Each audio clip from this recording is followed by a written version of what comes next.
All right, everybody. I'm Brian Staveley. I'm the host of the Dose of Reality show on my YouTube channel, Brian S. Staveley. But what I'm going to do today is I'm going to do a quick little video of my favorite proof that we don't live on a spinning ball, as NASA tells us, as the school systems have told us, as all the media has told us, movies, everything. It's all been very, very deceptive and clever brainwashing. But all you really have to do is think logically.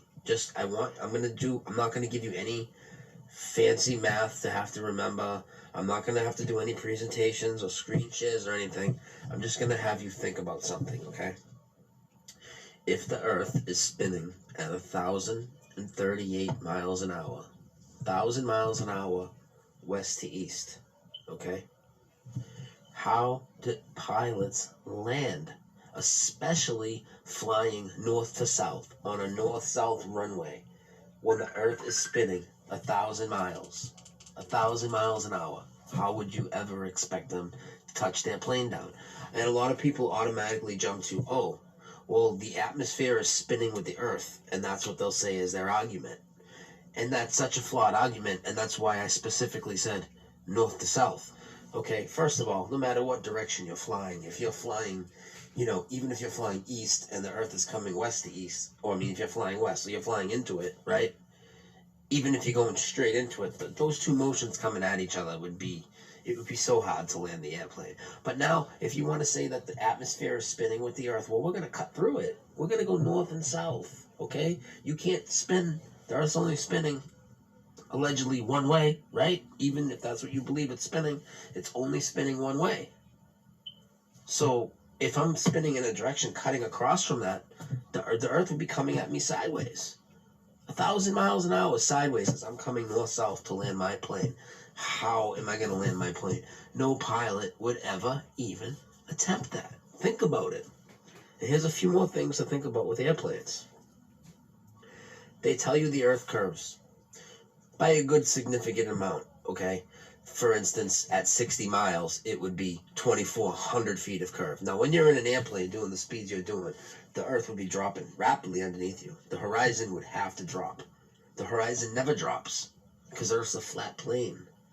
If the Earth is a ball at any size you want, as it's under you, that horizon has to drop. Now, not only that, let's just say, oh, well, maybe it's too big, and that's what you want to say. Maybe it's too big, you can't see the difference, which I'm telling you would, but let's just say that's what you want to say.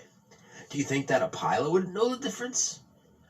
If you ask any pilot what they do to account for this drop, this curvature of the Earth, they don't do anything. How is that possible? That's only possible if it doesn't actually drop. They're not doing anything. They're taught to fly as if they're flying over a flat and stationary plane. It's well known. This has even been released in NASA documents that leaked. This is how they teach people. You fly over the Earth as if it's a stationary and flat, motionless plane. But that's what it is. It's not as if. They throw that out there, and it's just complete nonsense. The Earth's not moving. How would these people touch down? Think about it. Think about it. And then I want you to think about flight times. If the Earth is spinning at me 1,000 miles an hour, okay? Allegedly, the higher up, you get away from it or lower, the less it is. So stay in my area, Boston. It'd be like 700 miles an hour, okay? So say I was going to fly to LA. It's like, I think it's a 4-hour flight right now. That 4-hour flight would be reduced to like an hour. Think about it. Rather than if the Earth is spinning like this, it's coming at me. And I'm going like this. I'm going at it. That's 1,500 miles an hour. That's 500 me going and 1,500 the Earth going. And then, conversely, on the way home, if I'm leaving California and California's spinning west to east towards New York underneath me, how am I even going to get home? How am I even going to catch up with the Earth? It's going 1,000 miles an hour. I'm doing 500. My destination would come up behind me. Think about it. And you can't use the atmosphere spinning argument because that would only work in one direction. And even that would be terrifying. It's absolutely ridiculous. So think about the flight times, though. The flight times would be just so vastly different. vastly, and then they're nearly identical. I know they are a little different, but that's due to the winds and whatnot.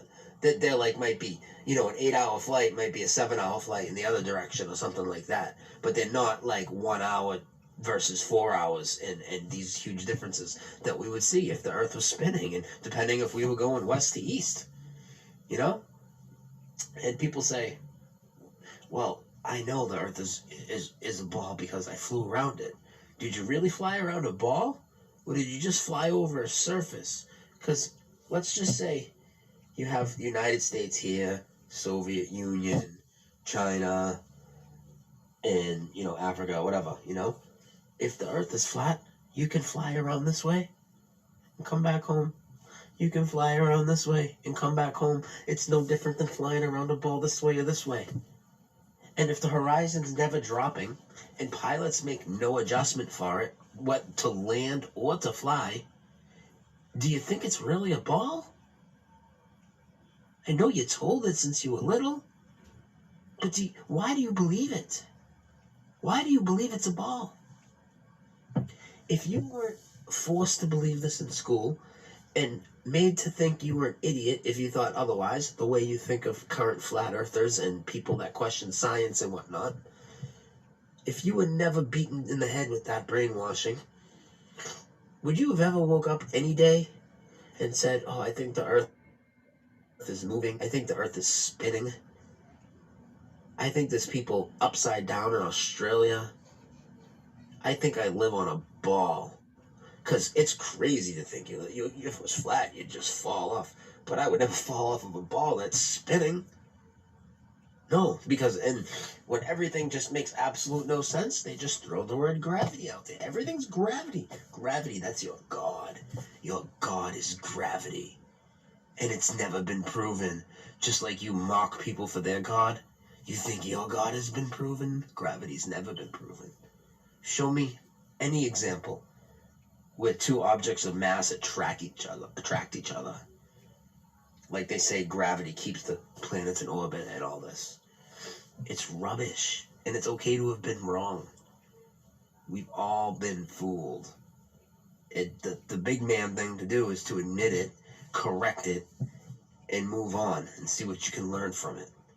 Not to keep living the lie because your pride and your ego. Oh, I've been knowing I live on a globe and these flat earth people are crazy. Yeah, I'm real crazy. Real crazy, yeah. Do I sound like I don't make any sense at all? Think about it. If you're flying over a ball, right? Let me get a ball. I'm going to show you this. Thought I had one right here. Alright, I don't have one handy. I'm not going to keep you looking. Easy enough. Airplane, ball. If you're flying over a ball and you're going to keep that altitude of whatever, 30,000 feet, guess what? You have to gradually nose down to go around it. You have to nose down. If you go straight, that horizon, you're going to keep dropping. And what's going to happen to you? You're going to keep gaining altitude, aren't you? And you're going to end up in outer space in no time.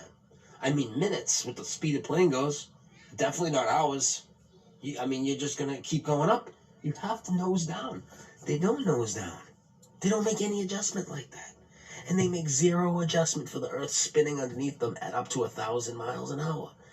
And all differing speeds depending on where they would be on the globe. We didn't even talk about that. So they'd have to have preparations and procedures for landing at every runway at different longitudes and latitudes, because it would all be different factors of the Earth spin according to their model. It's exactly, that doesn't make sense, right? Because it's absolute nonsense. They tell you 1,000 miles at the equator you'd be spinning, but you're after North Pole, you wouldn't be spinning at all. You'd be spinning zero as you stand on the ball that's spinning. I'm just saying, this is what they tell you. Okay? And you believe it. And it's okay. We all believed it. Why wouldn't you believe it? I mean, why would they lie? I mean, More about airplanes, though, while we're on airplanes, because that's what this video is about, airplanes. This is something else you can do, okay? But this whole thing ties into a deception about where we live. Okay, I think you figured that out by now. Okay, the layout of the land is nothing like what we're told. People will debate, and we're not going to go down that road, whether there's hidden land, more land, whatever. The point is the layout isn't what we're told, and they're hiding the real layout to the point to it's where it's so obvious that if you go and try and track your airplane, your loved ones on an airplane, say on planefinder.net, sites like this, you will notice all the planes in the southern hemisphere are not being tracked on GPS. That's right. If your loved ones are flying in the southern hemisphere, they're not being tracked. You'll watch planes in the southern hemisphere take off. After about 100 miles or so, once they get out over the ocean, bloop, completely gone until about 100 miles before they land. I've seen 12, 13-hour flights off the whole time, except for the first 100 miles and last 100 miles. But it's not here and there. All of them. And just in the south, if the Earth's a globe, you can't, there's no reason for that. If you say satellites are real and Earth's a globe, the coverage would be the same all the way around. There'd be no anomaly in the south where everything is out, and it's all of them. All of them in the south. And in the north, you'll just see mad traffic, like between the US and the UK and all this, like mad air traffic all over the oceans. When you look at the bottom, you're not going to see anything over the oceans. They're hiding the flight routes, which is another topic for another day, but it's all tied into the airplanes. And this is something you can easily look at. You can sit here and call us crazy, or you can take fucking 5 minutes of your busy day when we say you don't have time, but you'll sit there and watch videos of Chinese people burning dogs in the street and stupid shit like that, but you won't watch something like this. Go do 5 minutes of research. You don't even want to watch anybody's video after this. Go to one of these websites, look at the flight routes, and watch them disappear off GPS and ask why. Why? And think of how unsafe that is. What if your family's on the flight and goes missing, but they never found it because the GPS was off? It's not being tracked. Whatever they're hiding is that important to them that they will shut the GPS off on these planes. Think about that. Next time you go up in a plane, people always tell you, oh, I saw curvature from the plane. They're so full of shit. Go up there. Take a picture with your phone. Show me the curve. You're not going to see it. You'll never see it. But you believe in something you've never seen, felt, experienced, never been proven. But you believe it, and you mock and ridicule others who believe what they observe, what they can test, what they can measure or can't measure. It's kind of ironic. Who's the ignorant one? Who's being the selective truther? If that's what you are. It's time to have a look. Airplanes on a spinning ball. My number one proof that we live on a flat and motionless plane. They make no adjustment. Okay? Neil deGrasse Tyson comes on TV. He does an interview. And he did a tweet. I need a drink of water for this. He did a tweet after an NFL game that went into overtime. Somebody had kicked the game-winning field goal, and it hit the upright and bounced in. And he did a tweet, and he told people it was the Coriolis force that had made them win the game. The Coriolis force is the Earth spinning, okay? So what he went on to this reporter and said was, he's like, oh, well, I seen the kick go up and go through. I did some quick math. I figured out the wind and the placement on the field and the way the field was facing. And I figured out that ball was aided by X amount of inches due to the spin of the earth, and that's how they won the football. So now he's basically saying that NFL kickers should be taking into account the spin of the earth, but it doesn't affect airplanes. You see what I'm saying? It's all nonsense. If that was true, Tiger Woods would have to play the spin of the earth when he puts the ball up in the air for a long drive. If that's what he's saying, he's selectively saying things are leaving the atmosphere, like the football, But then when they want to say things are staying with the atmosphere and the atmosphere is moving with the earth, they go to that part of the discussion. It's nonsense. What do you observe? Go outside. Is everything moving? We're not moving. You know how it looks like the sun moves above you and the moon? That's what they're doing. Just like the ground below you doesn't feel like it's moving, it's because it isn't. I mean, imagine that. I wanted to keep this short. Look into the airplane thing. Think about what I'm saying. No adjustment. Gaining altitude, out of space in no time. You have to nose down. They don't. And no, the autopilot doesn't do it for them either. There is no compensation made. None. And then they're going to land on a ball spinning at them, underneath them, 1,000 miles an hour, sideways or all up different multitude of directions. Are you kidding me? No pilot would ever try that. Maybe a crazy stuntman might try something like that once and he'd probably die. And that'd be it. I mean, it's ridiculous, the shit that people believe. For no reason. You think that they would lie to you about, 9/11 or these other events, but and you think it just stops there? If you know that much, why do you trust the government? Why do you trust NASA? NASA is government. Mainstream media is as corrupt as, mainstream science is as corrupt as mainstream media. It goes hand in hand. If you trust one, you can't, if you don't trust one, you can't trust the other. Have some sense. Check out my other videos. I have a ton of flat earth material, Mandela effect, 9/11, all different topics. I do shows every Saturday at 2 p.m. Eastern. Everything is on my Dose of Reality playlist. I also interview various researchers in the communities. Those are all on that playlist, but as well, they're all separate on the My Awakening playlist. So be sure to check that out, and I do short videos time to time. This is just a quick one I wanted to do to get out there on my favorite proof.